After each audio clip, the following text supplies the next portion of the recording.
Skyrim is a big, beautiful world. You have sprawling towns, idyllic scenery, and adventures waiting for you around every corner. It seems that every person in Skyrim is always doing something and connected to each other, since connections are essential to your survival in a vast and cold land such as Skyrim's.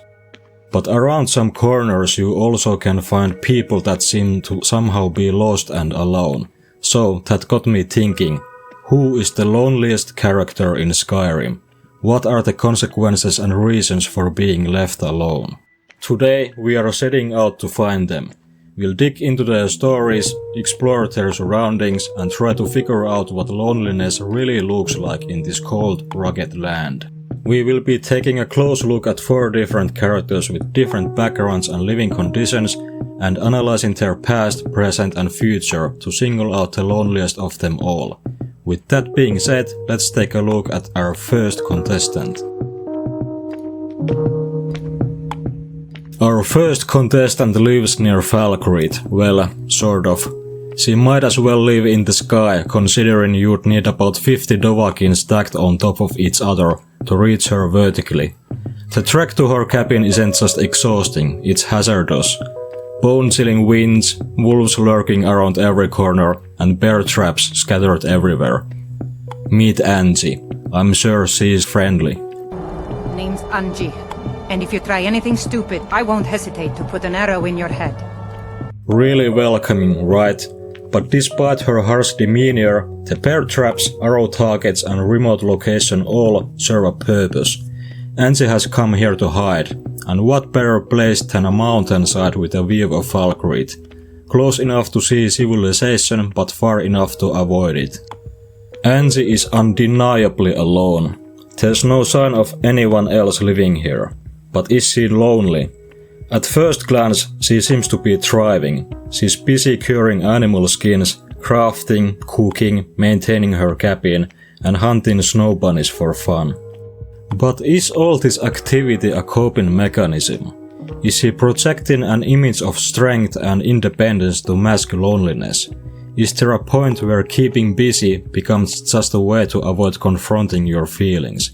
She clearly grew a thick skin in the process, but she might have grown a bit thick-headed as well.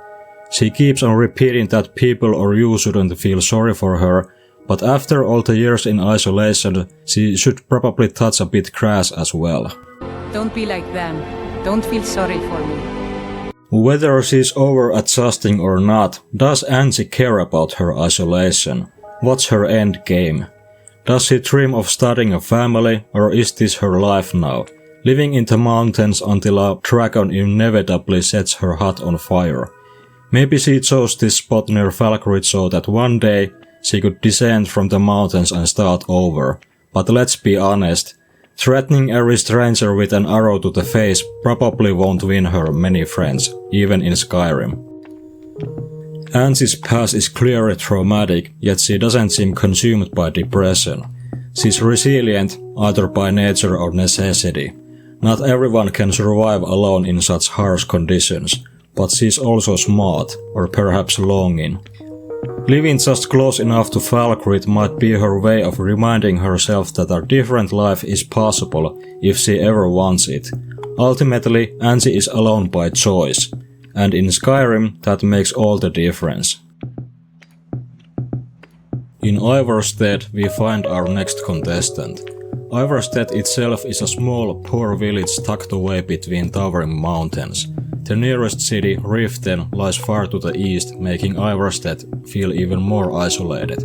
A remote, struggling village like this often means that its residents are the most social, and in this case that holds true.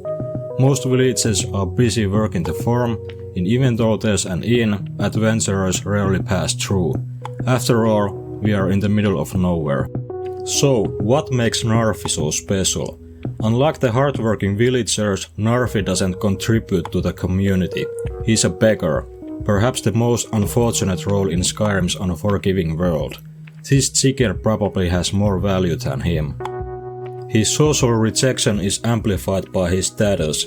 Even in a village of poor farmers, there's a certain pride in distancing oneself from a beggar. The line between scraping by and begging is thin, and no one wants to cross it. Narfi's living conditions are as bleak as his social standing. His home is barely a shelter. No proper walls, no roof, just a floor with the essentials nearby. Some cabbage, bread, apples and plenty of meat. Why so much meat? Most likely Narfi drinks to dull the pain of losing his sister, Rada. She was his only family, with her parents long gone. Narfi isn't the sharpest tool in the shed, but the disappearance of his sister weighs heavily on him.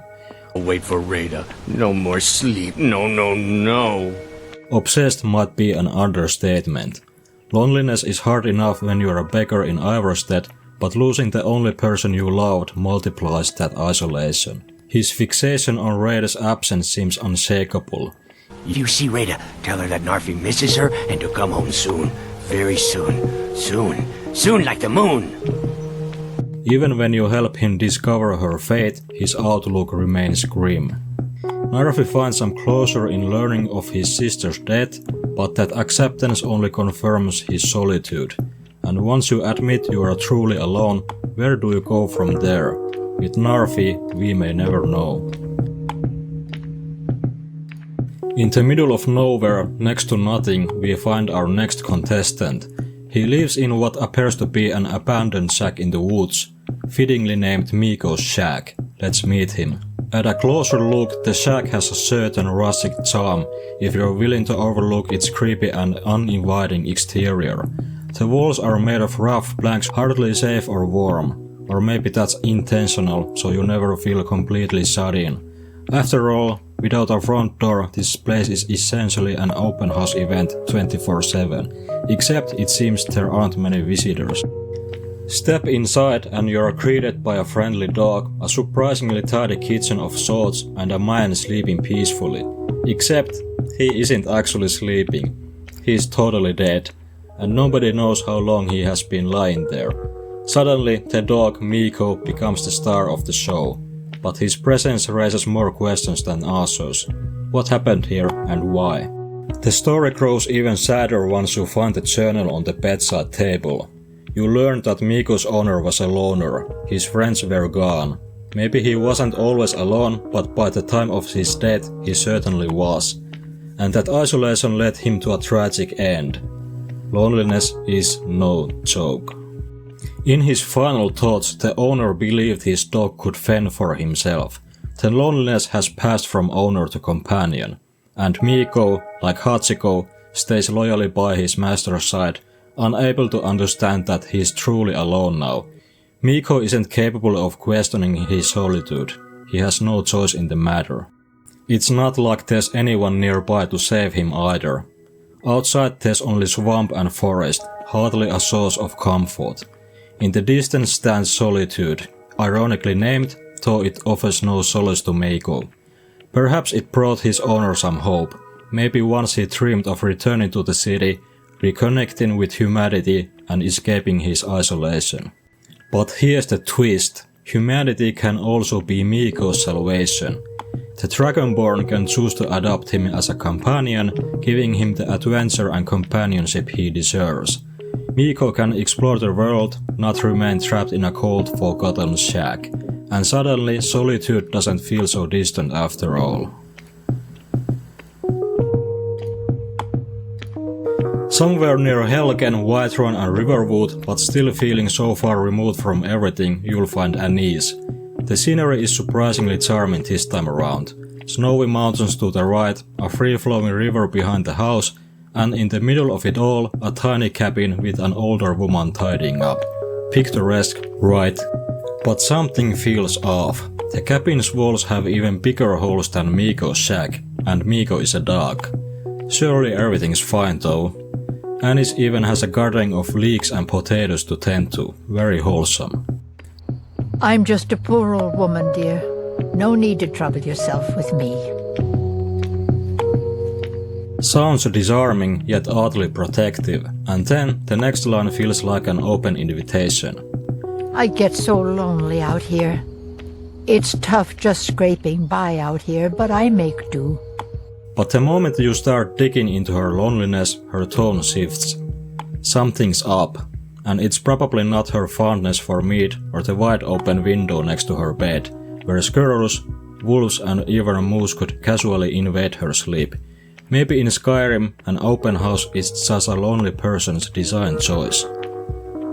When you inevitably break into her locked cellar, because that's what we do when measuring loneliness, you find why Anise might feel so isolated. She has contacts, like her possible daughter and sister, but her letters to them are filled with unrealistic demands that probably won't be answered, especially not after they find out about her skull collection in her basement. Once you leave the basement, Anise's mask slips. She tries to kill the Dragonborn. If you're ready to murder someone just for snooping around, it's no wonder people keep their distance. The sweet old lonely lady was a front. Maybe alchemy made her lose her grip on reality. Maybe she was always like this. But is she the loneliest? Let's try to decide that now. How can one possibly decide who is the loneliest? There are many types of loneliness between these characters, and their attitude and mental prowess can affect the experienced and perceived loneliness as well. You can be intentionally in hiding, such as Angi, distancing yourself from others on purpose. You could be living in the middle of nowhere because you know that other people would not approve of your methods, like Anise, basically getting other people to distance themselves from you. You could be trying out everything in your power to live like a normal person, but mentally or because of your past you are just not able to do it. So even luck comes to play. You can't change much about what cards are dealt to you. You could be the happiest, most go-lucky creature out there like Meeko, but once the circumstances suddenly change, you feel like you are succumbed to your destiny. And you just don't know what to do. You are so used to how things were before. But taking into account how the other NPCs see the character, how the character himself sees his situation, the answer is quite obvious. It has to be Narfi. The others try to actively avoid him despite being nearby, and after the revelation about his sister, he admits that he is truly alone. His situation wouldn't be any better even if we placed him in a more crowded city. If something, it could make him feel even more isolated. Meeko, on the other hand, would likely find a new home with a kind soul, able to resume his social happy life. Narfi's isolation isn't just about where he is, it's about what he's lost and what he lacks to rebuild. His biggest barrier is his past, while Meeko's only concern is his future. For Narfi to escape his circumstances, he would have to change nearly everything about his life, and perhaps that's too much to ask. With that in mind, Narfi is the loneliest person in Skyrim. You look worse than I feel. What we have discovered is that loneliness takes many forms. But thankfully, loneliness, more often than not, is something that can be changed. Even in a harsh world like Skyrim, there are ways out of isolation. Unfortunately for Narfi, he was simply dealt a terrible hand. The loss of his family, his upbringing, and his circumstances left him without much hope. But no matter what one's past looks like, the future is unwritten.